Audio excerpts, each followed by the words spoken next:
My sister abandoned her kids at my doorstep, then tried to silence me when I called the CPS. You ever get blindsided by family? I mean, completely gut-punched by the one person who's supposed to have your back? Yeah, that was my sister, Renee. It started on a random Tuesday.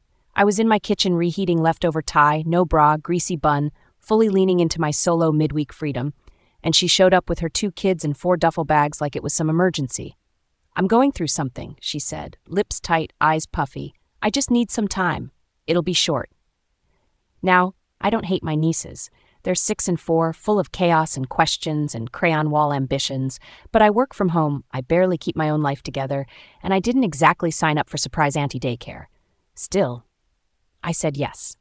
Because that's what you do for family, right? Day 1 turned into day 3. Day 3 turned into a full week. I texted her every day. No response. Then I finally got a message on WhatsApp from the beach, a literal photo of her in a floppy sun hat and a pina colada in her hand. The caption?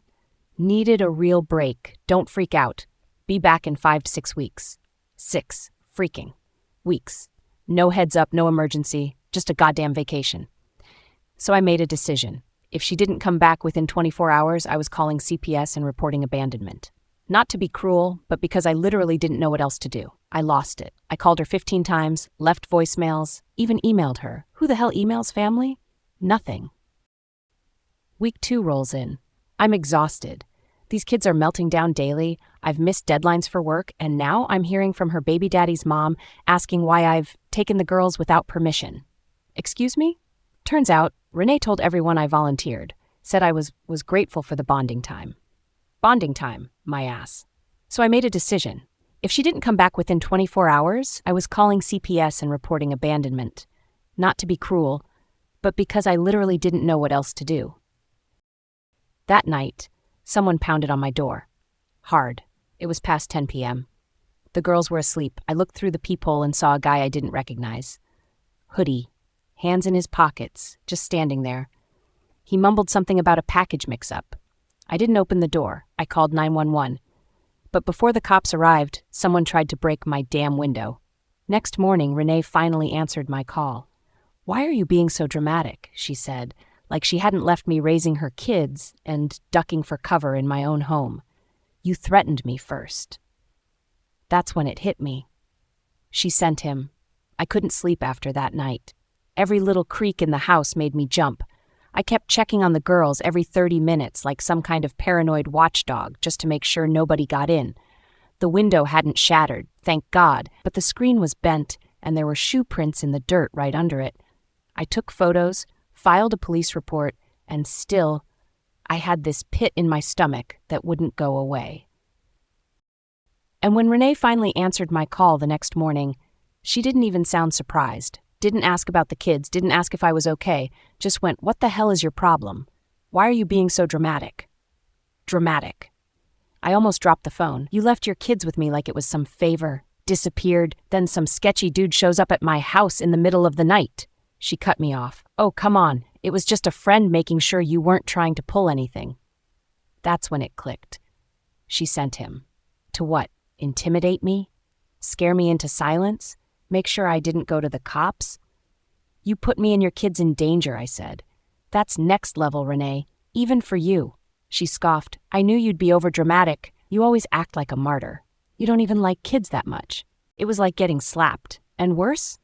I could hear wind in the background. She was still on vacation, probably on some yacht or clifftop hotel deck, sipping something tropical while I was home, overwhelmed, afraid, and covered in toddler snot and goldfish crumbs. I told her if she didn't come get the girls within 48 hours, I'd report her for child abandonment. Full stop. She told me, "If you do that, you'll never see them again." Or me. Hope that's what you want. And she hung up. I stood there staring at the phone, heart pounding, absolutely shaking with fury. She thought she could bully me into silence. She thought I was still that shy little sister who let her boss me around growing up. Well, she messed with the wrong version of me. I printed out every screenshot, every text, every voicemail. I got the police report and attached it to an email I sent to her ex, her boss, who I happened to know because I once babysat for his kids. And, yes, CPS, then I booked a lawyer, because if she wanted to fight dirty, I could get filthy. The girls, they stayed with me, safe and cared for. But not because she forced me, because they didn't deserve this mess. My sister didn't just drop her kids off. She dropped a bomb, and I was done pretending I wouldn't pick up the pieces and throw them right back at her. So, the bomb had been dropped. Now all that was left was watching the shrapnel fly. It didn't even take 24 hours. Renee's ex, the one she used to trash talk like he was Satan in dad jeans, was the first to respond. Turns out he'd been trying to get full custody for months, but the court always leaned toward Renee because she had family support and a stable environment. Guess who that family support was? Me. Yeah, joke's on me, right? But now, with screenshots, a police report, and proof she hadn't seen her kids in nearly 2 weeks while lounging in God knows where, he was ready to lawyer up and fight dirty. Then came the call from her boss, Mr. Corner Office in cufflinks. His voice was icy calm. He asked, "Is this true?" I told him I had documentation and would gladly forward it if needed. I didn't even mention the little sick days she used to take that mysteriously coincided with luxury spa posts on her Instagram. Yeah, I screenshot those too. I'm thorough when I'm pissed. By the time the CPS caseworker called me, I was armed and emotionally dangerous. I told her everything. The night of the attempted break-in, the kids being dumped without consent, the threats, the tantrums, the neglect. She listened, took notes, asked if I'd be willing to keep the girls longer, maybe even file for emergency guardianship. I swear to God, I almost cried. Not because I wanted the responsibility dumped on me, but because they deserved better. Renee didn't come home until 3 days after my deadline. She stormed into my house like a hurricane in designer knockoff sunglasses, hair a mess, attitude even messier. "What the hell did you do?" she shrieked the second she saw me. The girls were napping upstairs. I closed the door behind me and crossed my arms. "You should be thanking me," I said calmly. "I kept them alive, safe, happy, while you were off playing Instagram influencer with someone else's credit card." She looked like she might hit me, but she didn't. She knew better. Instead, she hissed, "You're jealous. Always have been." I laughed, loud and long. "Jealous of what? Your debt?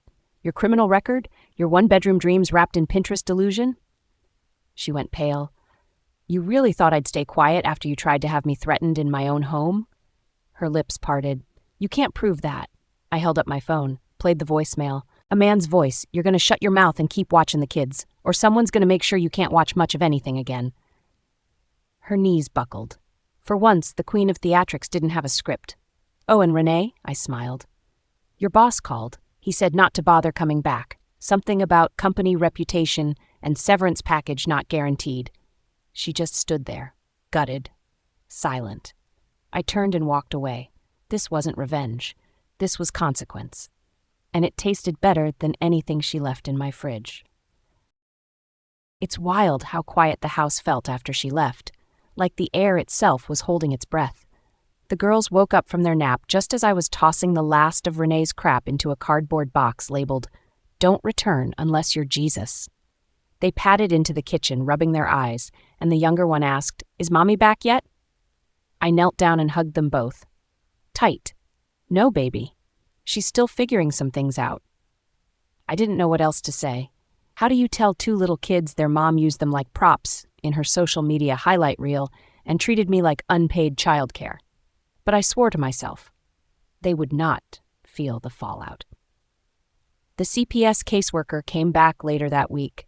She was actually nice, not the cold, clipboard-wielding stereotype I expected. She asked how the girls were doing. I showed her pictures of our pancake breakfast, our sock slide races, the pillow fort we built in the living room.